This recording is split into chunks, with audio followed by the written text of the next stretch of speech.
ये एडवर्टीजमेंट झारखंड सरकार का निकला है, सभी अखबारों के पहले पन्ने पर है। 8 ऐसे काम जो पहली बार झारखंड में हुए हैं। इससे हास्यास्पद स्थिति क्या हो सकती है कि जब पूरे राज्य की, पूरे देश की और पूरे विश्व की प्राथमिकता स्वास्थ्य है, कोविड-19 से लड़ाई है, ऐसे समय में माननीय मुख्यमंत्री महोदय की तस्वीर के साथ ये जो 8 उपलब्धियां बोली गई है, इसमें एक भी उपलब्धि स्वास्थ्य विभाग की नहीं है। इसका मतलब राज्य सरकार भी यह स्वीकार करती है कि स्वास्थ्य विभाग में ऐसा कोई काम पिछले दिनों नहीं हुआ जिसे वो लोगों के सामने रख सके। यही बताता है कि इनकी प्राथमिकता क्या है। इसलिए जो 8 कार्यों को कहा गया है पहली बार, मैं भी उन 8 बातों को आज आपके माध्यम से राज्य सरकार के सामने भारतीय जनता पार्टी रखना चाहती है कि ये 8 चीजें भी पहली बार हुई। पहली बार हुई है कि जब स्वास्थ्य पूरे विश्व की सबसे बड़ी प्राथमिकता है, आज के दिन में राज्य सरकार की प्राथमिकता में स्वास्थ्य नहीं है, यह भी पहली बार हुआ है झारखंड में। दूसरी बात, आपने देखा होगा जब कोरोना की लड़ाई चल रही थी 2020 में, जब शुरू हुई थी, तो एक कोविड-19 की हेल्पलाइन शुरू की गई थी। माननीय मुख्यमंत्री महोदय और राज्य सरकार के इनके मंत्री ट्विटर पर खूब एक्टिव रहते हैं और कहते हैं कि ट्विटर के माध्यम से राज्य की जनता की समस्याओं का समाधान होता है। झारखंड में इतनी प्रोग्रेसिव गवर्नमेंट आई है। यह शर्मनाक है कि झारखंड राज्य सरकार की कोविड-19 की हेल्पलाइन की जो आधिकारिक हैंडल है ट्विटर का, वो आखिरी बार अपडेट हुआ था जुलाई के महीने में पिछले साल। इसके बाद से जो लगातार आज संख्या बढ़ रही है, ये हैंडल कहीं नहीं है। जिस तरह से व्यवस्था कहीं नहीं है, उसी तरह से ट्विटर से संबंधित सूचना, ट्विटर से संबंधित जानकारी, लोगों को मदद के लिए जिस हैंडल को बनाया गया था, वो हैंडल तक राज्य सरकार ने अभी तक वो एक्टिव नहीं है, वो ऐसा ही पड़ा हुआ है। उसी तरीके से जो हेल्पलाइन नंबर था वो भी काम नहीं कर रहा है। और सबसे आश्चर्य की बात है, आज रांची के उपायुक्त ने जिन नंबरों को आज जारी किया है, लगभग 6 नंबर है, उसमें से 4 नंबर मैंने खुद डायल किए जो अभी भी स्विच ऑफ है, और लोगों ने भी उन्हीं के ट्विटर के हैंडल पर यह जवाब दिया है कि आपने जो नंबर जारी किए वो बंद है। यह भी झारखंड में पहली बार हुआ है कि जब महामारी में लोगों की जानें जा रही हैं, अस्पतालों में बेड्स नहीं मिल रहे हैं, वेंटिलेटर्स नहीं मिल रहे हैं, तो सरकार की हेल्पलाइन, चाहे वो ऑनलाइन हेल्पलाइन नंबर हो, चाहे वो ट्विटर का हैंडल हो, उसकी क्या स्थिति है ये आपके सामने है। तीसरी बात, ये भी पहली बार हुआ है कि आज रांची के 6 अस्पतालों में ऑक्सीजन खत्म हो चुका है। रांची के इमरजेंसी में आप देखिए, एक पत्रकार साथी ने ही अपनी दुख को किस तरह से बयां किया है राज्य की जनता के सामने।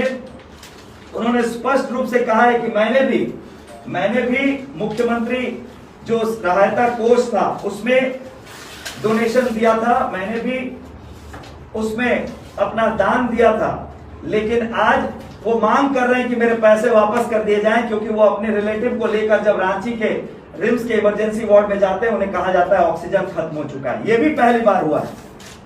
ये भी पहली बार हुआ है कि जब महामारी राज्य की 3.5 करोड़ जनता के सर पर है, लोगों की जानें जा रही हैं, रिकॉर्ड टूट रहे हैं संक्रमित मरीजों की संख्या के, उस समय में रिम्स की बैठक की जाती है और उस बैठक में सीटी स्कैन की मशीन खरीदना, आरटीपीसीआर की जांच को बढ़ाने के लिए 2 और मशीन खरीदना, कैथ लैब बनाना और तो और लैब टेक्नीशियन के पदों की स्वीकृति देने का काम अब हो रहा है। जब समस्या आपके सामने नहीं, आपके ऊपर खड़ी है, तो यह बताता है जब कोविड के संक्रमण की रफ्तार कम हुई थी राज्य में, पूरे देश में कम हुई थी, कई राज्यों ने इस समय का फायदा उठाकर अपनी आधारभूत संरचना को मजबूत किया, क्योंकि पूरा विश्व में सेकेंड वेव तब तक आ चुका था। लेकिन झारखंड सरकार की उदासीनता, इनके मंत्रियों के बड़बोलेपन और राज्य सरकार की कार्यशैली से यह पता चलता है कि कितनी शर्मनाक स्थिति है कि आज जब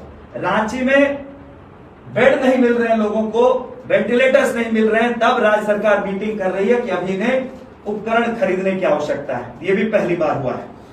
कुछ दिनों पहले राज्य सरकार ने आदेश दिया कि 50% निजी अस्पतालों को अपने बेड कोविड के लिए रिजर्व करने पड़ेंगे। उसके बाद से कोई सूचना नहीं है कि सभी निजी अस्पतालों में अपने 50% बेड आरक्षित किए कि नहीं, कितने बेड आरक्षित किए, किस अस्पताल में कितना बेड है, कितने बेड खाली हैं। निजी अस्पतालों ने यहां तक कह दिया है कि क्षमता से अधिक हम लोगों ने अपने बेड को बढ़ा दिया है, इससे ज्यादा हमारी क्षमता नहीं है। तो क्या सरकार को अपनी तैयारी नहीं करनी चाहिए थी? इतने दिनों तक चुनाव में जाकर मुस्कुराते हुए चेहरे के साथ वोट मांग रहे हैं, लेकिन जो चीखें कल उस लड़की की पूरे राज्य ने, पूरे देश ने सुनी राज्य के मंत्री के सामने, ये शर्मनाक नहीं, ये दुखदाई है और दुर्भाग्यजनक है कि ऐसी सरकार आज राज्य में है जब राज्य सबसे बड़ी महामारी से लड़ रहा है, जिनको ये तक नहीं पता कि मानवीय संवेदना क्या होती है, जब लोग सड़क पर मर रहे हैं। पहली बार यह भी हुआ है कि सड़क पर लाशें जल रही हैं। संभवतः भारतवर्ष का यह पहला राज्य है जहां पर लाशें तक जलाने की व्यवस्था ये सरकार नहीं कर पाई है। रांची का जो हरमू शवदाह गृह है वो अभी तक ठीक नहीं हो पाया है। पास के किसी और शवदाह गृह में उसकी अल्टरनेट व्यवस्था करने के चक्कर में सरकार है। तो ये भी पहली बार हुआ है। ये भी पहली बार हुआ है जब हाईकोर्ट सीधे तौर पर कह रहा है कि राज्य में मेडिकल इमरजेंसी है। प्रदेश के हमारे अध्यक्ष आदरणीय दीपक प्रकाश जी ने माननीय मुख्यमंत्री महोदय को पत्र लिखकर यह मांग किया है कि राज्य में मेडिकल इमरजेंसी घोषित की जाए, क्योंकि जो स्थिति है अब राज्य सरकार के कंट्रोल में नहीं है। सर्वदलीय बैठक बुलाई जाए ताकि सभी समाज के सभी वर्गों के लोगों को लेकर, सभी राजनीतिक विचारधारा के लोगों को लेकर एक समुचित प्रयास किया जा सके कोरोना से लड़ाई लड़ने का। लेकिन राज्य सरकार इन चुनौतियों का सामना करने की बजाय एक विधानसभा चुनाव में लगी हुई है। लगता है कि उस विधानसभा चुनाव में अगर सत्ताधारी दल की जीत हो जाती है तो उसी से कोरोना का संकट इस राज्य में समाप्त हो जाएगा। आपको मैं जानकारी देना चाहूंगा कि जमशेदपुर शहर में जो माननीय स्वास्थ्य मंत्री जी का गृह इलाका है, कोविड-19 के क्राइसिस के समय पर यहां पर मेडिका अस्पताल बंद हुआ। अगर आज वो अस्पताल चालू रहता तो कितने लोगों की जानें बच सकती थी, जमशेदपुर में कितने लोगों को बेड्स मिल सकते थे।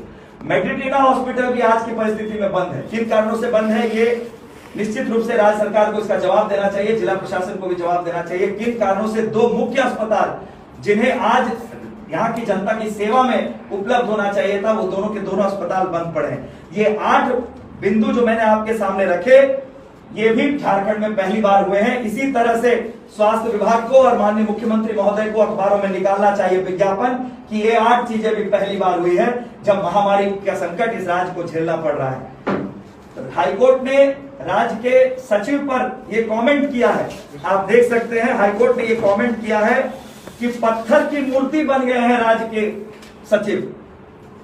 मतलब मानव संवेदना यहाँ के पदाधिकारियों में खत्म हो चुकी है। जब लोग सड़क पर मर रहे हैं, जब लोगों को ऑक्सीजन नहीं मिल रहा, बिलख रहे हैं, तब यहाँ के पदाधिकारी जाकर हाईकोर्ट में सिर्फ औपचारिकता पूरा करने का काम कर रहे हैं। ये तमाम जो विषय है, इन विषय को देखते हुए भारतीय जनता पार्टी आपके माध्यम से राज्य सरकार से मांग करती है कि इमीडिएटली अविलंब इस राज्य में मेडिकल इमरजेंसी जारी की जाए, घोषित की जाए और जो